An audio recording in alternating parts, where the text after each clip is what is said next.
J'enregistre avec le micro de mon téléphone et autant vous dire que j'ai l'impression d'être dans une interview d'Élise Lucet. Je me sens importante, je me sens professionnelle.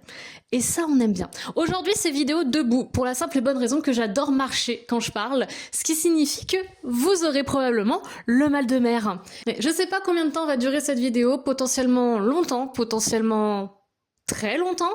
Oui, parce que l'option court n'est pas dans mes options. On va parler aujourd'hui de la dyslexie. J'ai déjà évoqué dans plusieurs vidéos, sans jamais m'étendre sur le sujet, le fait que oui, effectivement, je suis dyslexique, dysorthographique, et oui, j'ai une chaîne YouTube d'écriture, et oui, j'ai ripé. Et oui, je rêve d'être écrivain. Beaucoup de contradictions. À chaque fois que j'évoque le fait que je suis dyslexique, que je suis dysorthographique et que j'écris des livres, je reçois une petite vague de commentaires de personnes qui, comme moi, sont dyslexiques et dysorthographiques, des personnes qui, comme moi, aiment écrire des livres, veulent écrire des livres, mais sont complexées par leur orthographe, des personnes qui n'osent pas écrire, qui n'osent pas faire ce qu'ils ont envie de faire par complexe ou juste parce qu'ils ont honte. Donc ils ont un complexe, voilà, merci Mélisse, ou alors des commentaires de personnes qui me disent que je suis très courageuse d'écrire malgré mon handicap.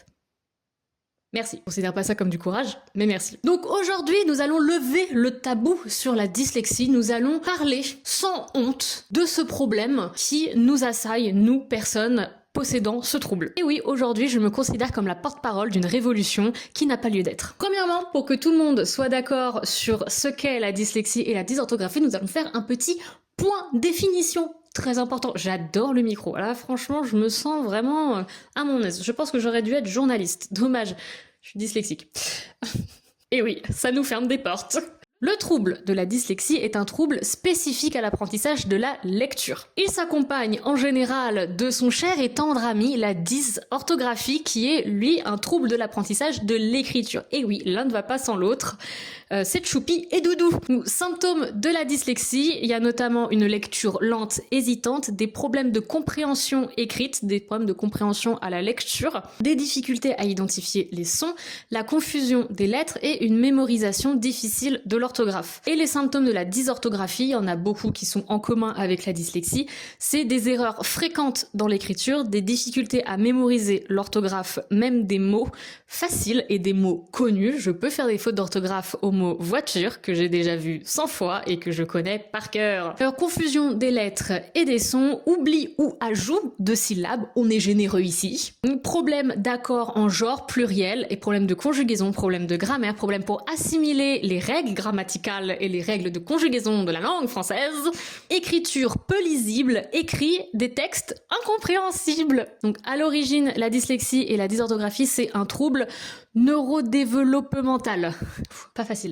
Donc c'est pas un manque d'effort, c'est pas un manque d'intelligence, hein, et c'est pas un retard intellectuel. C'est très important de préciser. Et c'est héréditaire. Voilà, si vous êtes dyslexique, dites-moi quel autre membre de votre famille est dyslexique. Moi, ma sœur, mon père, ma mère. On est généreux dans ma famille. Donc ce sont des troubles qui sont liés à des anomalies dans certaines zones du cerveau, je lis en même temps que je parle, notamment la zone du langage écrit et lu. Voilà pour le petit point définition. Avant de rentrer dans le vif du sujet, c'est-à-dire dyslexie et écriture, dyslexique et écrivain, je vais juste vite fait vous parler de mon expérience, comment j'ai vécu ma dyslexie, comment j'ai été diagnostiquée, un peu tout ça. Déjà, premièrement, ce que je vais vous raconter, c'est mon expérience, mon quotidien avec mon trouble dyslexique à moi.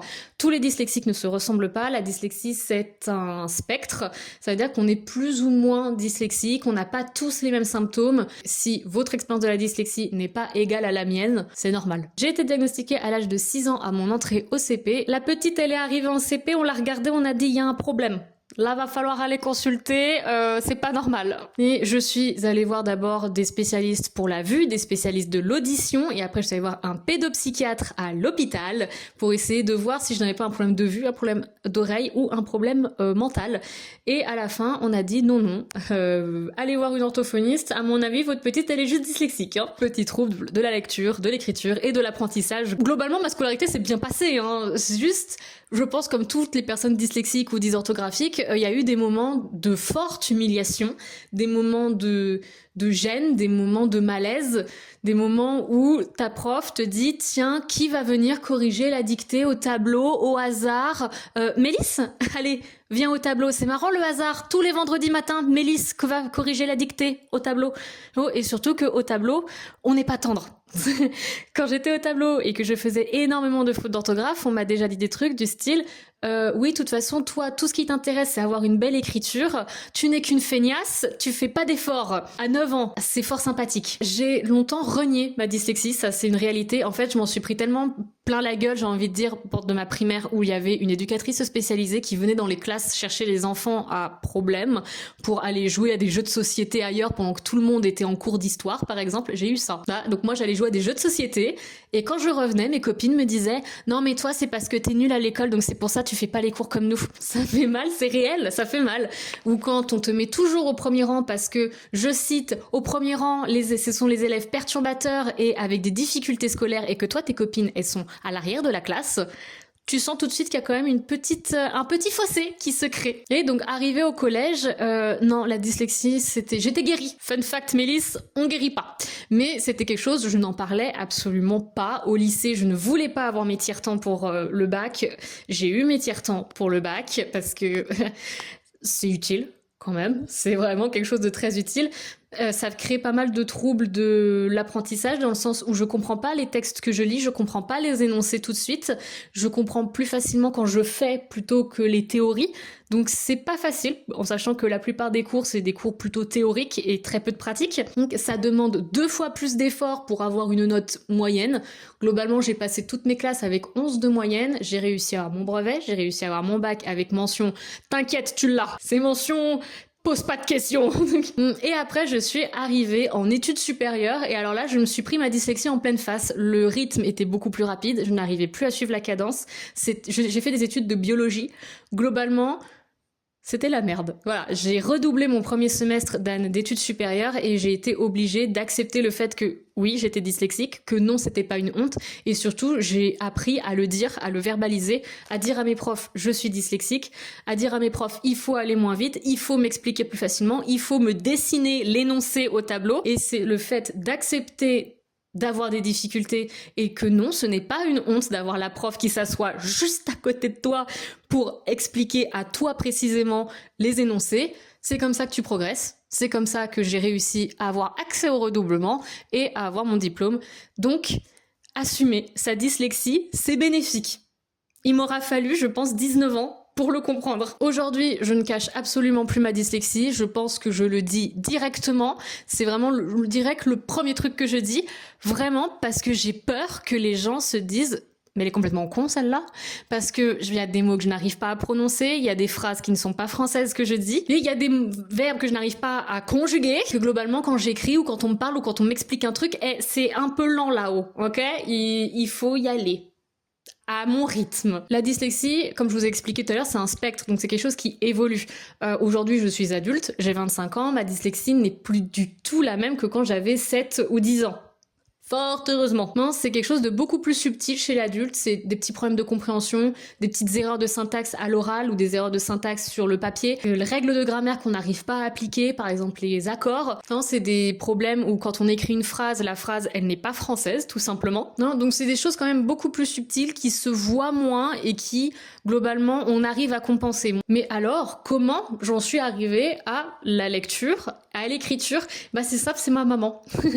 J'ai eu une enfance où on m'a toujours raconté des histoires. J'ai souvenir de quand on me couche, ma maman me lit un livre où elle me raconte une histoire et me dit Mélisse, qu'est-ce que tu veux? Une histoire drôle, une histoire triste, une histoire d'aventure. C'était mon jukebox à histoire en fait. Donc on se racontait des histoires, on dessinait des petites histoires. Quand je suis arrivée au CE1, CE2, je me souviens qu'on écrivait nos propres histoires pour après se les raconter. Et ma mère me disait Mélisse, je comprends pas, est-ce que tu peux m'expliquer ton histoire? Parce que j'avais écrit un truc illisible. C'était des petites soirées d'écriture et d'histoire comme ça qui ont fait que petit à petit, j'étais de plus en plus dans les livres. Elle m'a tout le temps emmenée, je pense une fois par semaine à la médiathèque, à flâner dans les livres, à me lire des livres. Et tout ça, ça fait que l'objet livre, déjà je l'aime beaucoup, les histoires, j'adore ça, et que quand j'ai grandi, naturellement je me suis dirigée vers les livres pour qu'on continue de me raconter des histoires. Même si je vais pas vous mentir, quand mes amis commençaient à lire des romans, je continuais à lire des BD ou des petites bibliothèques roses. J'ai toujours eu un petit cran de décalage dans la lecture. Les livres adaptés pour les enfants de 8 ans, je les ai lus à 10 ans. Pour vous donner un exemple. Aujourd'hui, dans mon quotidien, je le sens pas tellement que je suis dyslexique, je le sens même pas du tout.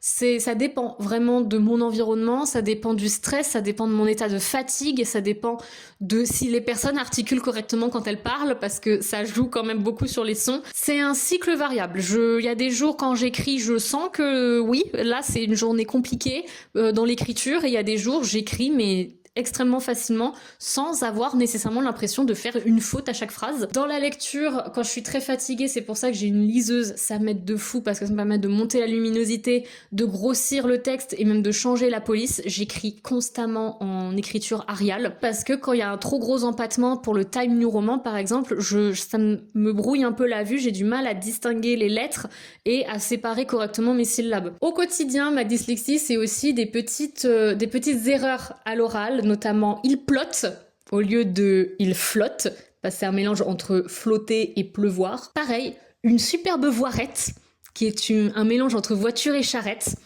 Ou alors un feu de dentifrice au lieu d'un feu d'artifice. Et mon préféré, alors là il est quand même très festif celui-ci, on était à un festival avec une amie.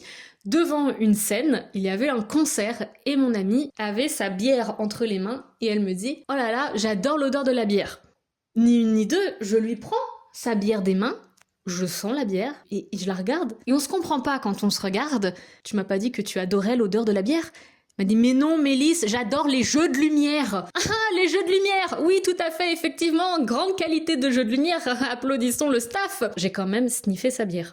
Devenir écrivain en étant dyslexique, parce que je sais que c'est le gros de la vidéo, que c'est un petit peu ce que vous attendez, c'est un peu ce que je vous ai promis dans le titre, au final. Dyslexie et écriture. On rentre dans le dur du sujet, là. Je vais vous partager mes réflexions, mes pensées, mes théories du complot, oui, complètement, sur le français. Le français, il a changé. Vous n'êtes pas sans savoir qu'il y a eu des réformes, il y a plus ou moins longtemps, 17e siècle, qui nous a tous plus ou moins un peu foutus dans la merde. Au 17e siècle, l'Académie française, la grande, l'unique, la seule, a été créée.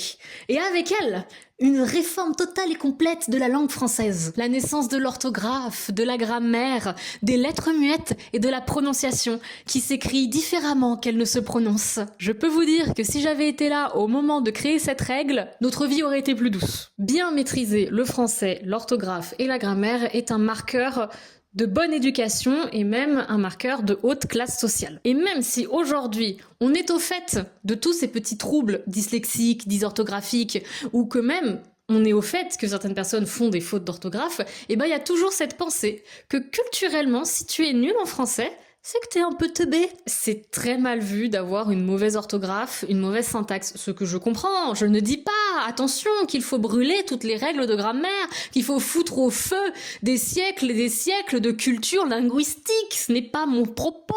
Mais est-ce qu'on peut, 2 minutes, se dire, ok, cette personne fait des fautes d'orthographe, elle a une syntaxe pas ouf, potentiellement, elle a un problème, un trouble de la dyslexie ou un trouble de la dysorthographie, je vais lui foutre la paix. Je vais éviter de creuser un trou et de l'enfoncer tête première dedans. Je vais éviter d'accabler cette personne de mépris, que ce soit pour une personne dyslexique ou pour une personne non dyslexique. J'ai quand même reçu un commentaire sous une de mes vidéos une fois parce que j'avais fait une faute dans le titre. J'avais oublié un S. Déjà, être sur Internet, écrire sur Internet a été pour moi très compliqué à cause de mon niveau d'orthographe. Et sous cette vidéo, j'ai reçu un commentaire fort sympathique qui n'existe plus aujourd'hui puisque la vidéo n'existe plus. Oui, j'ai carrément supprimé la vidéo suite à ce commentaire. Le b.a.-ba du métier d'écrivain, c'est de savoir écrire sans faire de faute d'orthographe. Ou alors, j'ai reçu des commentaires sous ma vidéo Scrivener. Aïe, les fautes d'orthographe, ça pique les yeux. Tu n'étais pas obligé de mettre la vidéo sur pause pour lire mes notes personnelles. Le fait de dire ça ou d'avoir ces mots-là à une personne ayant des difficultés en orthographe ou une personne dyslexique, dysorthographique, aspirant écrivain, c'est quand même un problème dans le sens où déjà l'écriture c'est un milieu où il y a énormément ce syndrome de l'imposteur qui nous pèse sur les épaules et alors quand t'es dyslexique, 10 fois plus puisqu'on t'a quand même répété toute ta scolarité que t'étais nul en orthographe, que ta syntaxe était mauvaise, que t'étais pas fait pour lire, pas pas fait pour écrire, on t'a fait comprendre tout ça. Et toi, t'es là, tu veux lire, tu veux écrire, tu veux devenir écrivain. Donc, tu te sens pas suffisamment à ta place. Et le fait de recevoir ce genre de commentaires, ça freine, ça bloque. Il y a plein de personnes qui m'envoient des messages en me disant « Je veux écrire, mais je ne peux pas. » Mais si tu peux, mais tu n'oses pas. Et c'est terrible de pas oser faire quelque chose qui te plaît, quelque chose qui te rend heureux, qui te fournit du bonheur. Tout ça parce que t'as honte de ton orthographe. Moi, quand j'ai commencé à écrire, à aucun moment, je me suis dit « Oh là là, Mélisse, accent aigu ou R, ça y est, c'est foutu. Je vais plus jamais pouvoir écrire. » Non, je suis complètement inconsciente et j'ai continué d'écrire, écrire. Et mon écriture s'est améliorée, mon orthographe s'est améliorée, ChatGPT est né. Donc oui, mon orthographe s'est beaucoup améliorée. Et surtout, quand tu écris, t'es pas obligé de montrer ce que tu écris. Il m'a fallu, je pense, il m'a fallu 5-6 ans avant de commencer à montrer ce que j'écrivais, après de nombreuses corrections. Tu peux écrire mais pas tout de suite le montrer, tu peux te faire kiffer en fait, genre qui va être là par-dessus ton épaule dire là je pense que t'as oublié un S, t'es vraiment pas fait pour ça. Foutez-vous la paix, même à vous et votre orthographe, foutez-vous la paix, laissez-vous kiffer, même que ce soit dans l'écriture ou dans la peinture, dans la musique, donc peu importe, t'es nul, oui. Mais on commence tous en étant nuls. Globalement, c'est ça la vie. Tu commences, t'es une merde. I'm so sorry, but c'est vrai. J'allais continuer en anglais, mais j'ai bien vu que mon niveau d'anglais n'était pas suffisant pour terminer cette phrase. Donc, juste fais-toi kiffer, même si tu fais des fausses notes à chaud au piano, fais-toi kiffer, même si oui, la proportion entre les mains et la tête est pas juste en dessin. Tant que tu kiffes. T'es pas obligé de devenir professionnel, t'es pas obligé de montrer tout de suite ton travail, et même si tu veux devenir professionnel, en fait la dyslexie c'est toujours un peu ce dilemme de j'écris, j'adore les histoires, je kiffe ce que je fais, mais je ne peux pas le montrer parce que c'est, comme a dit une grande dame, mon orthophoniste, ce que tu écris, c'est un beau cadeau enveloppé dans un sac poubelle. Oui. Et alors, laisse-moi kiffer mon sac poubelle. C'est pas ton taf d'écrire sans faute d'orthographe, ton taf c'est d'écrire des histoires, c'est pas de les corriger, il y a des correcteurs pour ça, ils sont très très bien. Et heureusement que nous écrivons avec des fautes d'orthographe, sinon nous mettrons tous les correcteurs au chômage. Et oui, nous créons de l'emploi. Extraordinaire personne que nous sommes. Je pense que le plus terrible dans le fait de montrer son travail, c'est qu'on a peur d'être jugé, pas dans le sens où ton roman est pas bien, il y a des choses à corriger dans ton intrigue, des choses à corriger au niveau de tes personnages, des choses à corriger, ok, ça, tous les débutants écrivains ont ce truc-là, mais il y a aussi cette angoisse de j'ai peur qu'on juge mon roman pas pour ce qu'il est, mais pour la forme qu'il a, et c'est malheureusement une réalité. Je ne dis pas que envoyer un roman en maison d'édition sans correction, on peut le faire, bien sûr que non, on ne peut pas le faire, mais je comprends en fait ce dilemme, cette peur, cette angoisse.